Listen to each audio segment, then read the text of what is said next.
جب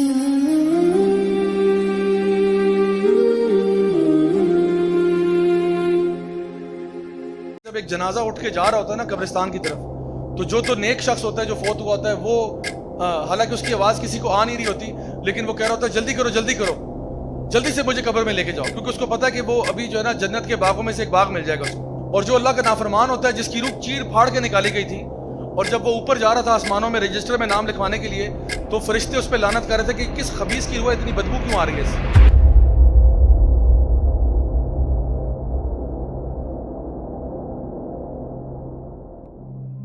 ایک اور حدیث ہے صحیح بخاری میں نبی کریم صلی اللہ علیہ وسلم کی کہ آپ نے ایک خواب دیکھا، اور انبیاء کے خواب سچے ہوتے ہیں، تو آپ نے خواب میں کچھ چیزیں دیکھی جو بڑی انہونی سی تھیں۔ آپ نے دیکھا کہ دو شخص ہیں اور آپ کو قیامت کا منظر دکھایا گیا۔ ایک شخص جو ہے وہ دوسرا زمین پہ لیٹا ہوا ہے، اور ایک شخص بڑا سا پتھر لے کے اس کے سر کے اوپر مارتا ہے، اس کا سر جو ہے نا کچل دیا جاتا ہے، پھر وہ دوبارہ پتھر اٹھاتا ہے، جب تک اٹھاتا ہے اس کا سر واپس آ گیا، پھر اس کا سر پیستا ہے، تو بار بار اس کا سر جو ہے وہ پیسا جا رہا ہے۔ ایک اور دو شخص دیکھے جس میں سے ایک شخص ایسے آگے لیٹا ہوا ہے، دوسرا جو ہے ایک ہک اس کے یہاں پہ ڈالتا ہے اور اس کی پوری چیکس کو پھاڑ دیتا ہے، پھر اس سائڈ پہ ہک ڈالتا ہے، یہاں سے چیکس پھاڑ دیتا ہے، پھر نیچے ہک ڈالتا ہے، نیچے سے منہ کھول دیتا ہے، پھر اوپر سے ڈالتا ہے، اوپر سے منہ چیر دیتا ہے، اور جب یہ کرتا ہے تو پھر اس کا منہ واپس آتا ہے، پھر وہ پروسیس ریپیٹ کرتا ہے، ادھر سے منہ پھاڑتا ہے، ادھر سے اوپر نیچے، یہ پروسیس بار بار آپ نے دیکھا۔ بڑے خوفناک مناظر دیکھے آپ نے، صحیح بخاری کی حدیث ہے۔ پھر فرمایا کہ آپ نے دیکھا کہ کچھ لوگ ہیں جو برہنہ حالت میں ایک تندور میں ان کو پکایا جا رہا ہے، مرد اور عورتیں، ایک بڑا سا تندور ہے، اس کے اندر ان کو پھینکا ہوا ہے، اور ان کی چیخوں کی آوازیں بہت دور سے آ رہی ہیں، یعنی وہاں پہ ڈسٹینسز اتنے ہیں لیکن کہاں دور تک ان کی آواز آ رہی ہے۔ پھر آپ نے دیکھا کہ ایک شخص ہے جو کہ پانی میں تیر رہا ہے، یعنی ایک ایکچولی خون کے دریا میں خون میں تیر رہا ہے، اور جب خون میں تیرتا ہے تو ایک پتھر ہے جو اس کے منہ پہ مارا جاتا ہے، جب وہ جو ہے نا کنارے پہ آتا ہے، تو جب پتھر اس کے منہ پہ پڑتا ہے تو وہ اس کی بلو سے بہت پیچھے چلا جاتا ہے، پھر وہ پتھر کو اپنے منہ میں لیے واپس آتا ہے، ایک شخص جو کنارے پہ کھڑا ہے وہ پتھر دوبارہ اس کے منہ سے نکالتا ہے، پھر اس کے منہ پہ مارتا ہے، اور اتنی زور سے لگتا ہے کہ وہ دور چلا جاتا ہے، پھر وہ منہ کو پتھر میں لیے جو ہے نا دوبارہ سے واپس آتا ہے، پھر وہ یہ پروسیس ریپیٹ ہو رہا ہے کہ بار بار وہ اس خون کے دریا میں تیر رہا ہے، آگے پیچھے بار بار مار بھی کھا رہا ہے اور بار بار پتھر واپس بھی لے کے آتا ہے۔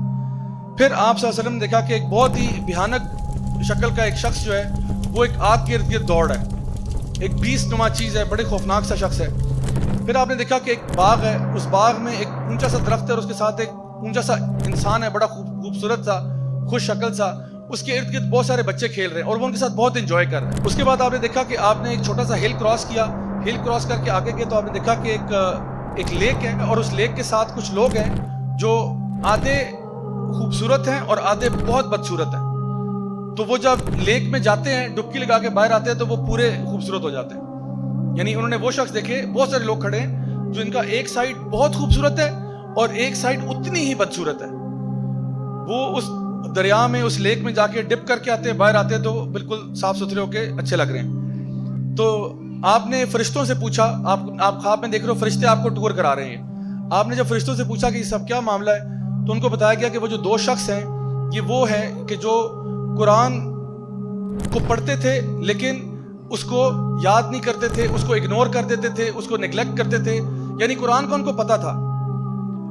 لیکن نہ تو اس کو یعنی صحیح طریقے سے پڑھتے تھے، سمجھتے تھے، نہ اس پر عمل کرتے تھے، اور قرآن سے منہ پھیر چکے تھے، حالانکہ گھروں میں ان کے قرآن پڑھے ہوئے تھے۔ تو یہ وہ ہیں جن کے سر پیسے جا رہے ہیں، کیونکہ اب آپ کو قرآن کا فائدہ ہی نہیں ہوا نا، آپ نے تو اوپر سے پڑھ لیا لیکن عمل ہی نہیں کیا، سمجھنے کی توفیق ہی نہیں ہوئی آپ کو۔ پھر وہ جو دو شخص تھے جو آئرن کی ہک سے جن کا منہ چیرا جا رہا تھا، یہ وہ شخص تھا جو اپنے گھر سے نکلتا ہے اور جھوٹ بولتا ہے، اور اس کا جھوٹ جو ہے وہ ہر طرف پھیل جاتا ہے،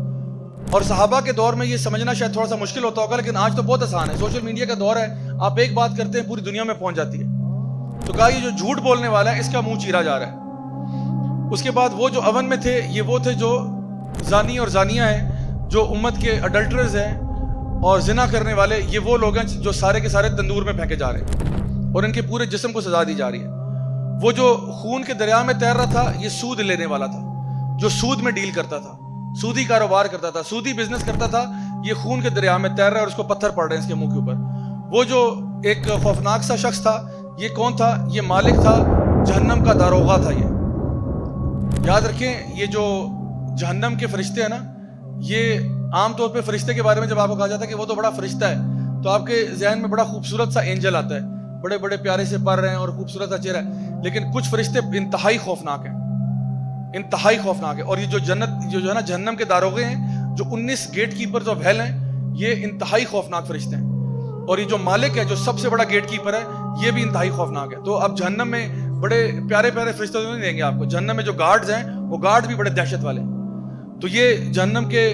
داروغے کو آپ صلی اللہ علیہ وسلم نے اپنے خواب میں دیکھا، اور وہ جو لمبا سا شخص تھا درخت کے پاس بچوں کے ساتھ کھیل رہا تھا، یہ ابراہیم علیہ السلام تھے. اور یہ ان بچوں کے ساتھ کھیلے تھے جو فطرت پر مر جاتے ہیں، یعنی بالغ ہونے سے پہلے پہلے بیچارے 2 سال 3 سال 4 سال کے بچے کا انتقال ہو گیا، تو یہ ان کے ساتھ جنت میں کھیل رہے ہیں. اور وہ لوگ جو آدھے خوبصورت اور آدھے بدصورت تھے، یہ وہ لوگ ہیں جو اچھے کام بھی کرتے تھے لیکن برے کام بھی کرتے تھے برابر برابر. یعنی یہ نہیں کہ ایک ہوتا ہے نا انسان نیکی کی طرف جاتا ہے، یہ وہ لوگ تھے جو 50-50 چل رہے تھے کہ بھئی ہم اچھے بھی کرتے ہیں، یہ جی آج رات ناچ گانا بھی ہوگا اور عشاء کی نماز بھی ہوگی، دونوں چیزیں ساتھ ساتھ چل رہی ہیں. بھئی ہم تو دین اور دنیا کو لے کے چل رہے ہیں. یعنی انہوں نے دنیا جو ہے نا وہ اللہ کی نافرمانی کو دنیا کہہ رہے ہوتے ہیں کہ دین بھی ہے لیکن دنیا بھی تو ہے نا، اللہ کی نافرمانیاں بھی تو ساتھ ساتھ ہی چلتی ہیں. حالانکہ اللہ تعالیٰ فرماتے ہیں یا ایھا الذین آمنوا ادخلوا فی السلم کافہ، اے ایمان والو پورے کے پورے اسلام میں داخل ہو جاؤ. ولا تتبعوا خطوات الشیطان، اور شیطان کے نقش قدم پر نہ چلنا. مائی ڈیئر سسٹرز، یہ میں کوئی فیری ٹیل فکشن کی بات نہیں کر رہا ہوں، یہ ریئلٹی ہے. یہ وہ غیب کی باتیں ہیں جو نبی کریم صلی اللہ علیہ وسلم بتا کر گئے کہ باز آ جاؤ، اللہ کے بندو باز آ جاؤ،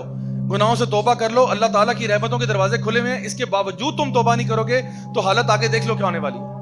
بڑے سے بڑا آپ نے گناہ کیا ہو، بڑے سے بڑا گناہ کیا ہو، اللہ تعالیٰ آج آپ کے پاس موقع ہے، معافی ہو سکتی ہے. اللہ تعالیٰ فرماتے ہیں تو زمین و آسمان کو بھی گناہوں سے بھر دے، میں سے بڑی مغفرت تجھے دے سکتا ہوں. تو سارے سمندروں کو گناہوں سے بھر دے، میں اس سے بڑی مغفرت دے سکتا ہوں. آج موقع ہے، جب مر جائیں گے اس کے بعد توبہ کریں گے تب فائدہ نہیں ہوگا.